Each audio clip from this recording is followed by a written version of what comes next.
भिवंडी तालुका वड़पे गांव के तंटामुक्त अध्यक्ष सम्मानीय श्री सुनील नारायण पाटिल के मातोश्री स्वर्गीय लक्ष्मी नारायण पाटिल के प्रथम पुण्य स्मरण दिन का आयोजन आज दिनांक 18 अप्रैल 2024 को समस्त पाटिल परिवारों द्वारा अपने निवास स्थान भिवंडी तालुका के वड़पे गांव में बड़े हर्षोल्लास के साथ किया गया। इस अवसर पर महाराष्ट्र के तालुका राहुरी जिला अहमदनगर के कीर्तनकार हरिभक्त पारायण चंद्रकांत महाराज खलेकर द्वारा कीर्तन किया गया। तो वहीं समस्त पाटिल परिवारों द्वारा स्नेह भोजन कार्यक्रम का भी आयोजन किया गया था, जिसमें भारी संख्या में मान्यवर मित्र मंडली, नातेवाईक व वड़पे गांव के ग्रामस्थ मंडलों ने उपस्थित होकर स्वर्गीय लक्ष्मी नारायण पाटिल को भावपूर्ण श्रद्धांजलि देकर स्नेह भोजन का लाभ लिया।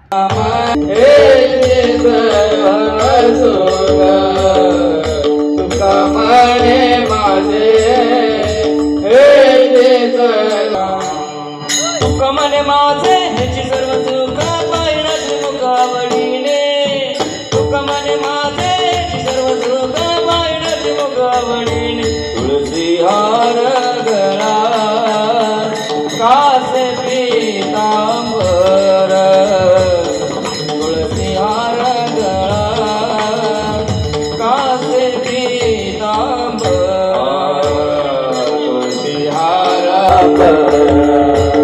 तुळसी हार गळा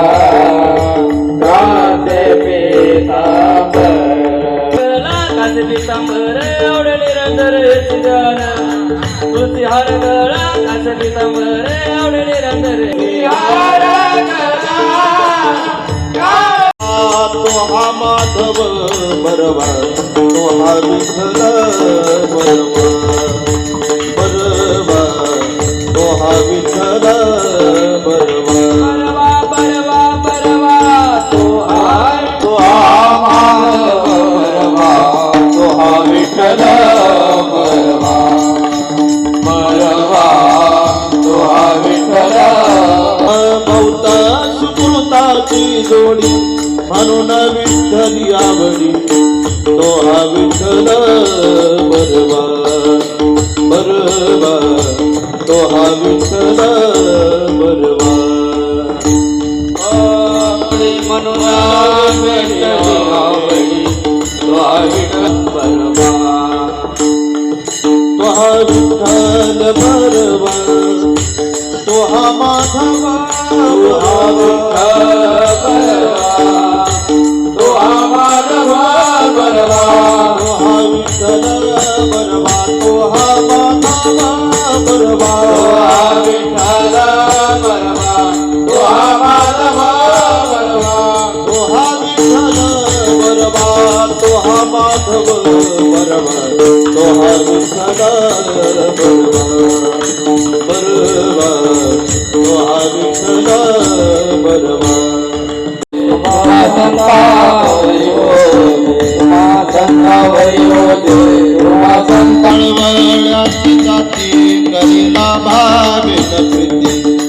लाभाविन प्रीती करी लाभाविन प्रीती पार पाये पार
साधू संतांच्या भगवंताच्या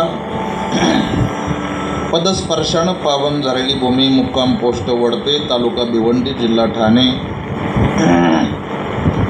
आणि अशा या पवित्र ठिकाणी, पवित्र स्थानी, पवित्र गावामध्ये, पवित्र समाजामध्ये, पवित्र अशा पाटील परिवारामध्ये रहिवाशी असणाऱ्या मातोश्री आईसाहेब स्वर्गवासी लक्ष्मी नारायण पाटील यांना आपल्यातून जाऊन आज या ठिकाणी एक वर्ष पूर्ण होत आहे. आणि या वर्षानंतर जो विधी आहे, पिंडदानाचा विधी, प्रथम पुण्यस्मरणाचा विधी, त्या विधीनिमित्तानं तुम्ही आम्ही जण सर्वजण या ठिकाणी एकत्रित जमलेलो आहोत. आणि त्या विधीनिमित्तानं नियोजित हरिकथा आणि या हरिकथेकरता निवडलेला अभंग वैराग्याची मूर्ती, वैकुंठवासी, लोकमान्य, देवमान्य, सुप्रसिद्ध कीर्तनकार, वैराग्याची मूर्तिमंत पुतळे, देहू निवासी जगद्गुरू तुकोबाराया यांचा सुंदर असा 4 चरणाचा आईचं महात्म्य व कार्य प्रतिपादन करणारा अभंग सेवेकरता निवडला. विठाल अभंग तुकोबारायाचा आहे, 4 चरणाचा आहे. सेवेला सुरुवात करण्यापूर्वी सर्वात महत्त्वाचा परिहार द्यायचा तो असा: या परिवाराचा वैभव, या परिवाराचा आधार कैलासवासी लक्ष्मी नारायण पाटील यांच्या पाठीमागं परिवार आहे. एक मुलगा आहे, आदरणीय श्री आमचे सुनील नारायण पाटील दादा. त्याच पद्धतीनं मुलगी आहे मंदाताई पुरुषोत्तम पाटील. हा सर्व पाटील परिवार या मातोश्रीच्या ऋणातून उतराई होण्याचा प्रयत्न आज या ठिकाणी करत आहे. आणि म्हणून त्या निमित्तानं या कीर्तनरूपी सेवेला साथ संगत करण्याकरता उपस्थित असणारी आदरणीय महाराष्ट्रातील ज्येष्ठ श्रेष्ठ गायनाचार्य आदरणीय हरिभक्त परायण आमचे जयेश महाराज आहेत. त्याच पद्धतीनं आदरणीय हरिभक्त परायण आमचे मयूर महाराज आहेत. मृदुंगाचार्य आदरणीय हरिभक्त परायण आमचे चेतन महाराज आहेत. तुमच्या गावातील आदरणीय हरिभक्त परायण या कार्यक्रमाचं नियोजन करणारे उमेश महाराज आहेत. सर्व उपस्थित टाळकरी महाराज मंडळी, सर्वांच्या चरणावर साष्टांग प्रणिपात आणि कीर्तनरूपी सेवेला सुरुवात. विठालाचा थोडक्यामध्ये अभंगाचा भावार्थावर आपल्याला बोलायचं आहे. तुकोबाराय सांगतात, लेकराचे हित, मुलाचं हित पाहणारं एका जणीचं चित्त आहे आणि त्या चित्ताचं नाव आहे माऊली. वा हे माऊलीचे चित्त. आईपेक्षा मुलाचं हित इथं दुसरं कोणी पाहू शकत नाही. का? आईसी कळवळ्याची जाती, करी लाभाविन प्रीती. कुठल्याही प्रकारचा स्वार्थ नसताना, कुठल्याही प्रकारचा लाभ नसताना जीवापाड प्रेम करते मुलावर, तिचं नाव आई आहे. का? त्याला उदाहरण दिलं, पोटी भार वाहे त्याचे सर्वस्व हिस्सा आहे. स्वतःच्या पोटामध्ये भार वाहून येते आणि मुलाकरता सर्वस्व अर्पण करते, तिचं नाव आई आहे.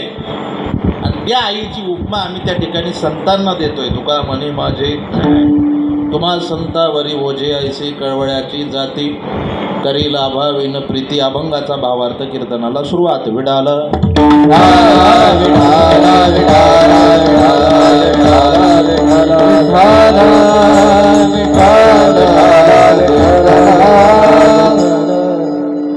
असं म्हणतात, आई कधी कोणाची जाऊ नये आणि बाप कधी कोणाचा जाऊ नये. आई गेल्यानंतर आईची जाणीव होते आणि बाप गेल्यानंतर बापाची जाणीव होते. पण सृष्टीचा नियम आहे काका, जन्म झाला म्हणजे मृत्यू आहे आणि मृत्यू झाला म्हणजे जन्म आहे. माऊली ज्ञानोबाराय सांगतात, हे चक्र चालू राहणार आहे. कसं चालू राहणार आहे? उपजे ते नाशे, नाशले पुनरपी दिसे. हे घटिका यंत्र तैसे परिभ्रमे. माऊली ज्ञानोबाराय घटिका यंत्राचा दृष्टांत देतात. घटिका यंत्र म्हणजे काय? घड्याळ. किती वाजलेत काका? 11 वाजलेत.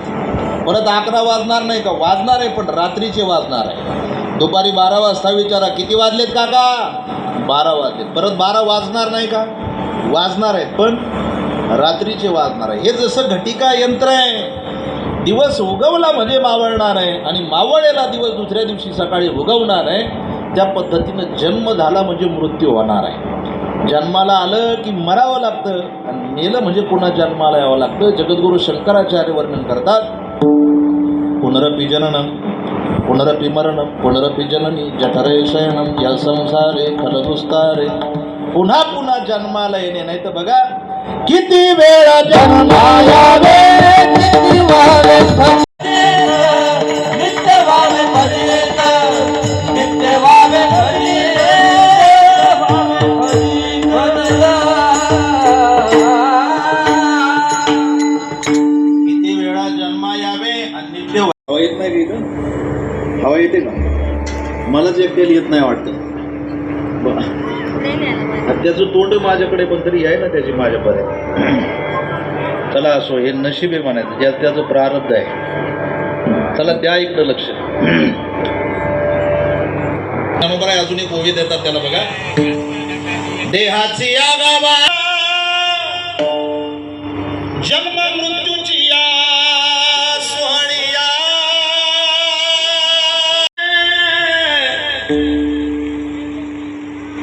फिटो मला म्हणजे नशीब, जे नशिबात लिहिलं ते आतापर्यंत कोणाला बदलता येत बदलता. प्रारब्ध आतापर्यंत कोणाला, प्रारब्ध बदलवण्याची ताकद कर्मामध्ये आहे. तुम्ही कर्म चांगलं करा, तुमचं प्रारब्ध चांगलं तयार होईल. म्हणून ललाट म्हणजे कपाळ, ललाट म्हणजे प्रारब्ध, ललाट म्हणजे नशीब. जे प्रारब्ध, एक तर तुमची माझी जन्माला येण्याची इच्छा नव्हती, पण जन्माला वाटतं का मला? मावशी नाही कोण जगायचं आता? नातू आले, नातसून आली, परतून आली तरी जगायचं म्हणते अजून. कोण जगायचं आता? आता कोणी पाहत नाही आपल्याला. रस्त्यावर महाराज त्याला माहिती आहे माझ्या जीवनात काही तथ्य नाही, तरी त्याला मरावं वाटतं का? बोला. 105 वर्ष जगली आमची आई. काय म्हटले? 105 जगली. फक्त भाग्यवान होती बिचारी, देवानं 100च दिले, ती 105 जगली.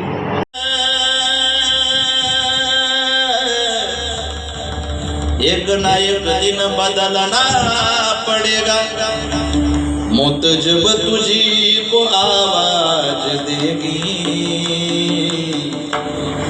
घर से बाहर निकलना पडेगा.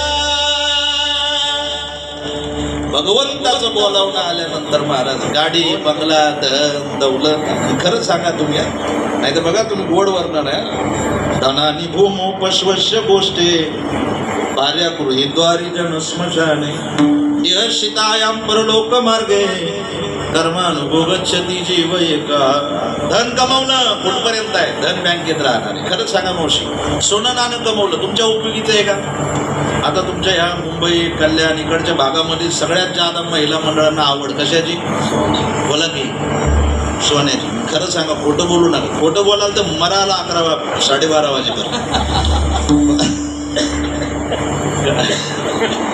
गळ्यात माळ घालणं चांगलं आहे का वाईट आहे? हा, तुम्ही लक्ष द्या बरं यांच्याकडे. चांगलं आहे ना?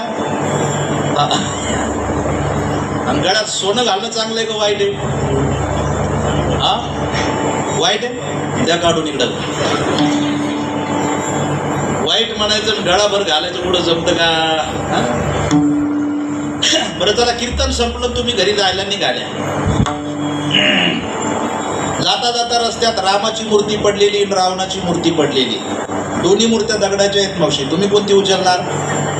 रामाची. म्हणजे तुम्ही धार्मिक आहात, तुम्ही सज्जन आहात, पारमार्थिक आहात. आणखीन थोडं पुढे गेला.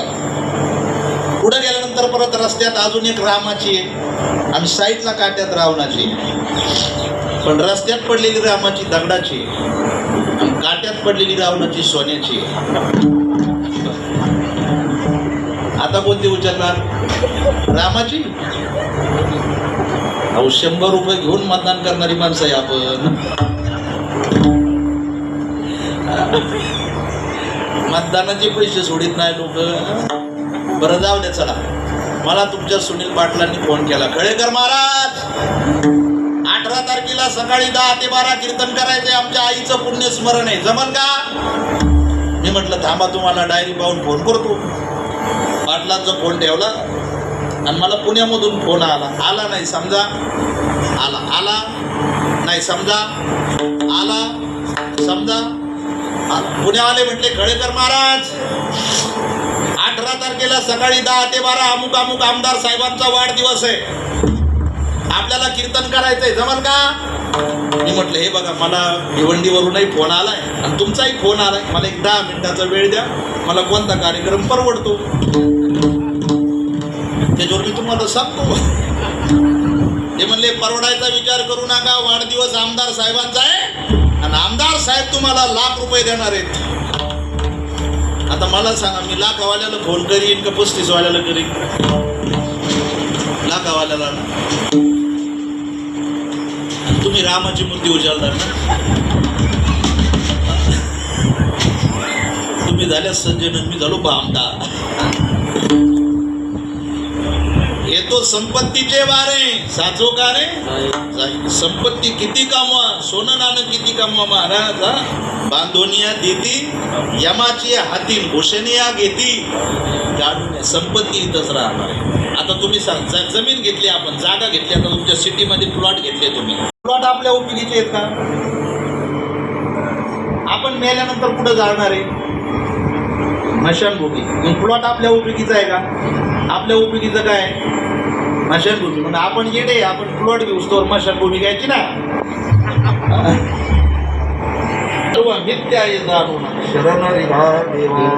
सोडून एकटा आलोय आणि एकट्याला जायचंय. एकलेची यावे,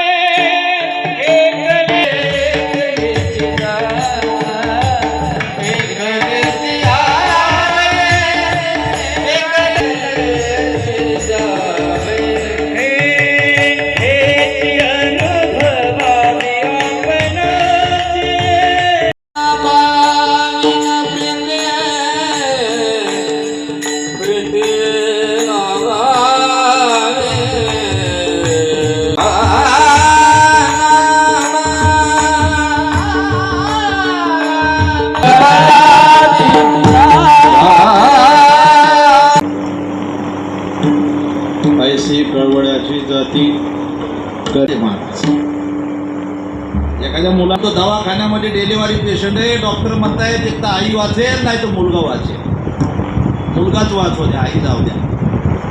त्या मुलाला आई पाहिली सुद्धा नाही ताई, पण तरी सुद्धा मुलगा काही सोडून गेली तुझ्या या लेकराला,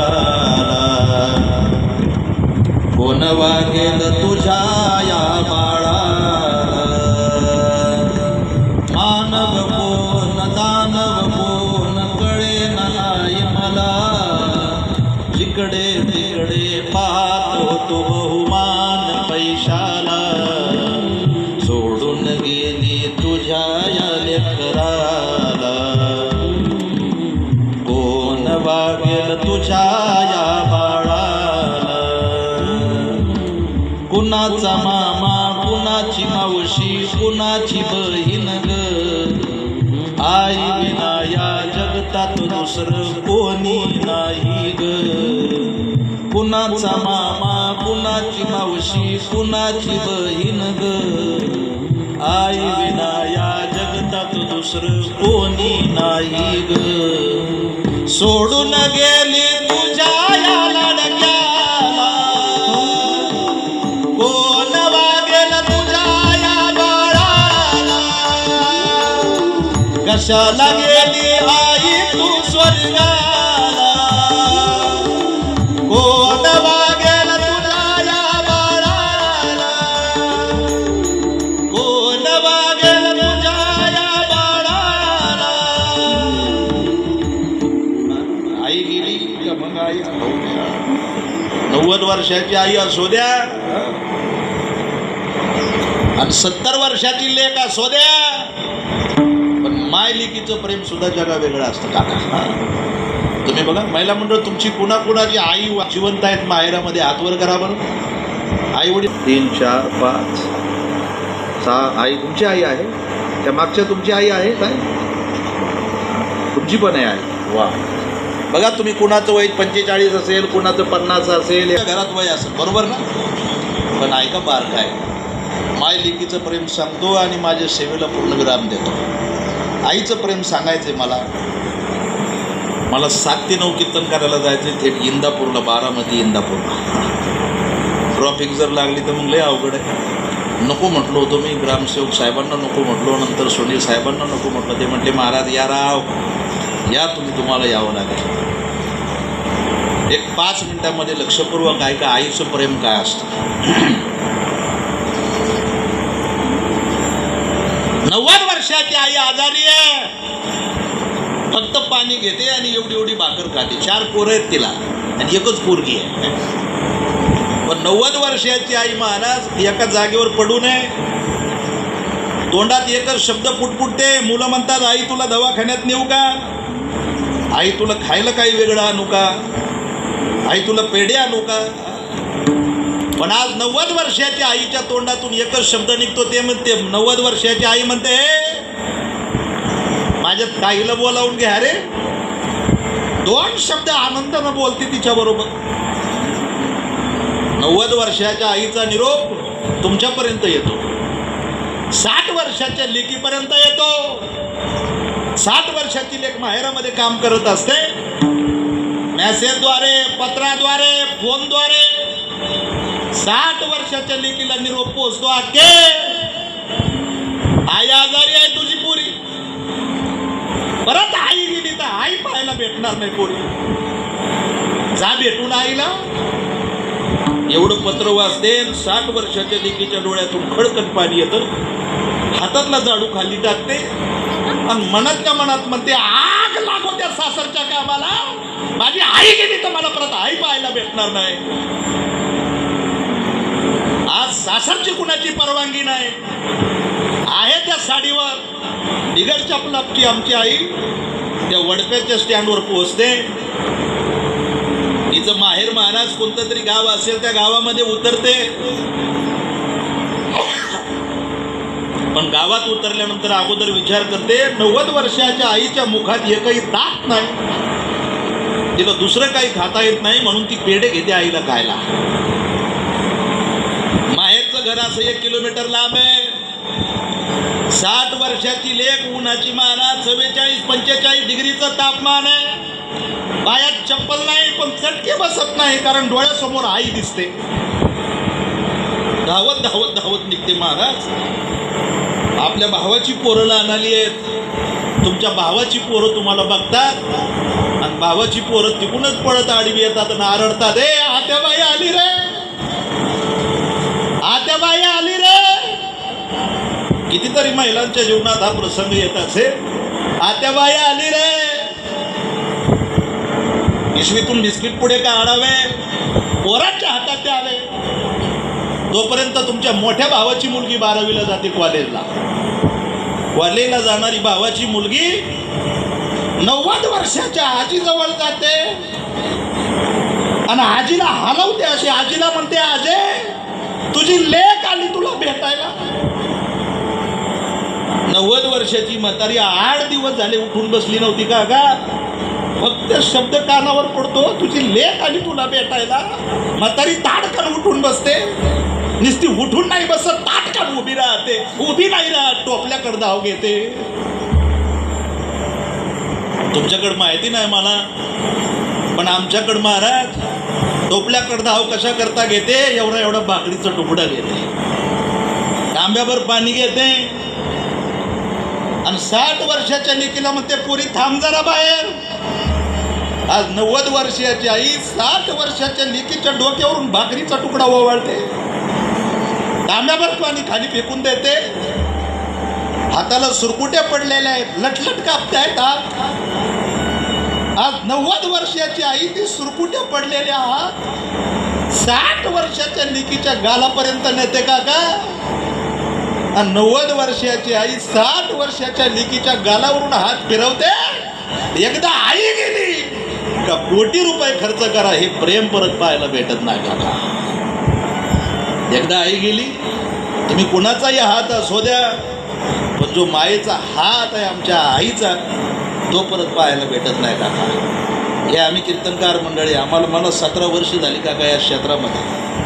माझ्या आईचं वय महाराज 82 वर्ष वय आहे माझ्या आईचं, पण अजूनही घरी जाईपर्यंत आतुरतेनं वाट पाहणारी आई आहे. म्हणतोस आई मेल्यावरती रडतो कशा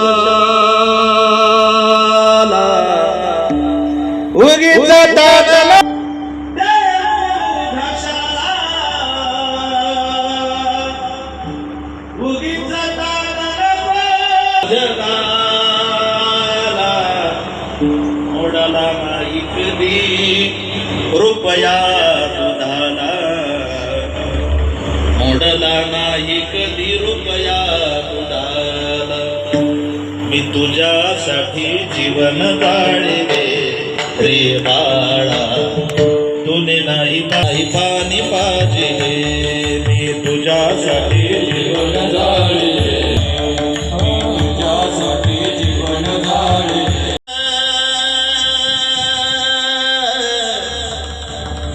एक ना एक दिन बदलना पड़ेगा मौत जब तुझी को आवाज देगी घर से बाहर निकलना पड़ेगा भगवंताचं बोलावणं आल्यानंतर महाराज गाडी बंगला दौलत खरं सांगा तुम्ही नाही तर बघा तुम्ही गोड वर्णन आहे धनानी भूमो पश्वश्य गोष्टे भार्या गृहीद्वारी जन स्मशाने यशितायां परलोक मार्गे कर्मानुभव गच्छती जीव एका धन कमवलं कुठपर्यंत आहे धन बँकेत राहणार आहे खरंच सांगा मावशी सोनं नाणं कमवलं तुमच्या उपयोगीचं आहे का आता तुमच्या ह्या मुंबई कल्याण इकडच्या भागामध्ये सगळ्यात जादा महिला मंडळांना आवड कशाची बोला की सोन्याची खरं सांगा खोटं बोलू नका खोटं बोलाल तर मराला 11:30 वाजेपर्यंत गळ्यात माळ घालणं चांगलं आहे का वाईट आहे हा तुम्ही लक्ष द्या बरं यांच्याकडे चांगलं आहे ना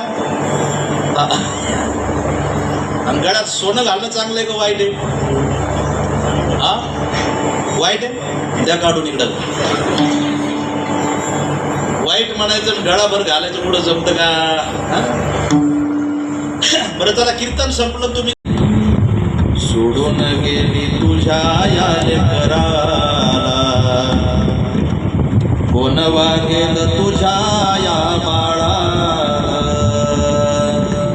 मानव कोण दानव कोण कळे नाही मला जिकडे तिकडे पाहतो तो बहुमान पैशाला सोडून गेली तुझ्या या लेकराला कोण वागेल तुझ्या या बाळाला कुणाचा मामा कुणाची मावशी कुणाची बहीण ग आई विना या जगतात दुसरं कोणी नाही ग कुणाचा मामा कुणाची मावशी कुणाची बहीण ग आई विना या जगतात दुसरं कोणी नाही ग सोडून गेली तुझ्या या लाडक्याला कोण वागेल तुझ्या या बाळाला कशाला गेली आई तू स्वर्गाला कोण वागेल तुझ्या या बाळाला घरी जायला निघाल्या जाता जाता रस्त्यात रामाची मूर्ती पडलेली आणि रावणाची मूर्ती पडलेली दोन्ही मूर्त्या दगडाच्या आहेत मावशी तुम्ही कोणती उचलणार रामाची म्हणजे तुम्ही धार्मिक आहात तुम्ही सज्जन आहात पारमार्थिक आहात आणखीन थोडं पुढे गेल्यानंतर परत रस्त्यात अजून एक रामाची आहे आणि साईडला काट्यात रावणाची पण रस्त्यात पडलेली रामाची दगडाची आणि काट्यात पडलेली रावणाची सोन्याची आता कोणती उचलणार रामाची अहो 100 रुपये घेऊन मतदान करणारी माणसं आहे आपण मतदानाचे पैसे सोडित नाही लोक बरं जाऊ दे चला मला तुमच्या सुनील पाटलांनी फोन केला खळेकर महाराज 18 तारखेला सकाळी 10 ते 12 कीर्तन करायचे आमच्या आईचं पुण्यस्मरण आहे जमन का मी म्हटलं थांबा तुम्हाला डायरी पाहून फोन करतो पाटलांचा फोन ठेवला आणि मला पुण्यामधून फोन आला नाही समजा आला नाही समजा आला समजा पुण्यावाले म्हटले खळेकर महाराज 18 तारखेला